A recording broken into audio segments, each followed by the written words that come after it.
നമസ്കാരം, news prime മലയാളത്തിലേക്ക് സ്വാഗതം. BJP നേതാവായ കങ്കണ റണൌട്ട് തികഞ്ഞ ഒരു വർഗീയവാദിയാണ് എന്നുള്ളതിന് സംശയമൊന്നുമില്ല.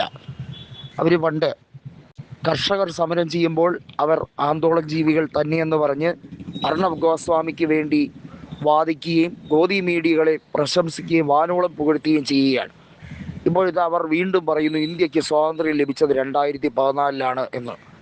ഗോദി മീഡിയകളെ കൃത്യമായി അടച്ചാക്ഷേപിച്ചുകൊണ്ട് വീണ്ടും രാജ്ദീപ് സർദായ്സായി രംഗത്ത് വരികയാണ്. നമുക്കറിയാം, ഇന്ത്യ ടുഡേയുടെ ഏറ്റവും മികച്ച ഒരു പത്രാധിപരാണ് രാജ്ദീപ് സർദായ്സായി.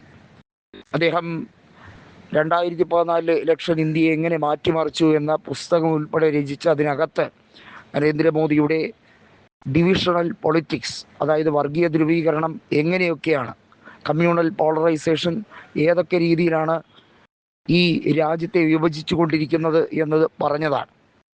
നോക്കൂ, ഇന്ത്യയിൽ ദക്ഷിണേന്ത്യ എന്നും ഉത്തരേന്ത്യ എന്നും കൃത്യമായ വിഭജനം നടത്തിക്കൊണ്ടിരിക്കുന്നത് BJP ആണ്.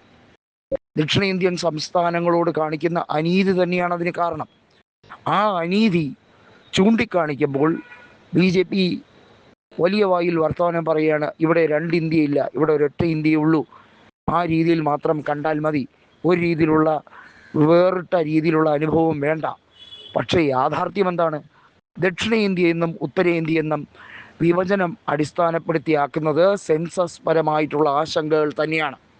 ഈ രാജ്യത്ത് സെൻസസ് പരമായി രാജ്യത്തെ പരമാവധി ദക്ഷിണേന്ത്യയിലെ GDP തകർക്കാനും ദക്ഷിണേന്ത്യയുടെ വരുമാന മാർഗങ്ങളെ തട്ടിക്കൊണ്ടുപോകാനും അവിടുത്തെ മുതലെടുപ്പ് മാക്സിമം ആക്കാനും വേണ്ടിയുള്ള ശ്രമങ്ങളാണ് നടത്തുന്നത്.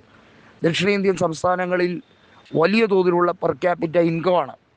ഇവിടുത്തെ വേ ഓഫ് സ്റ്റൈൽ, അതുപോലെ ജീവിത നിലവാരത്തിൻ്റെ കാര്യത്തിലൊക്കെ ഉത്തരേന്ത്യ വെച്ച് നോക്കുമ്പോൾ എത്രയോ ഭേദമാണ്. അതിന് ഏറ്റവും ഉദാഹരണം ഇവിടുത്തെ ട്രെയിനുകൾ നോക്കിയാൽ മതി. ഉത്തരേന്ത്യയിൽ ഓടുന്ന ട്രെയിനുകളുടെ അവസ്ഥ എന്താണ്?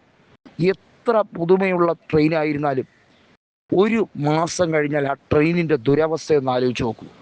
ദക്ഷിണേന്ത്യയിലെ സ്റ്റേറ്റുകളിൽ ഓടുന്ന ട്രെയിനുകൾ കണ്ടിട്ടുണ്ടോ?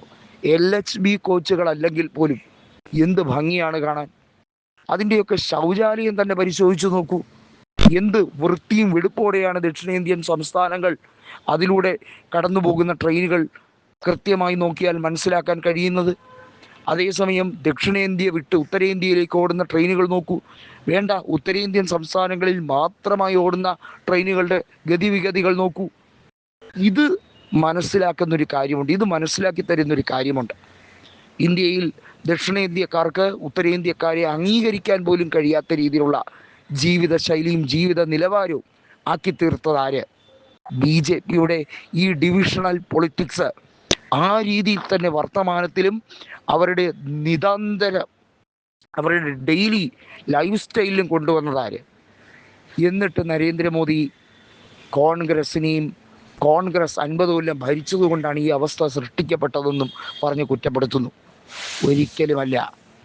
ഈ രാജ്യത്ത് കൂടുതൽ വിഭജനമുണ്ടാക്കാൻ ഇതൊരു കാരണമാക്കി, ഇതൊരു കൈവാക്കാക്കി മാറ്റിയിരിക്കുകയാണ് BJP.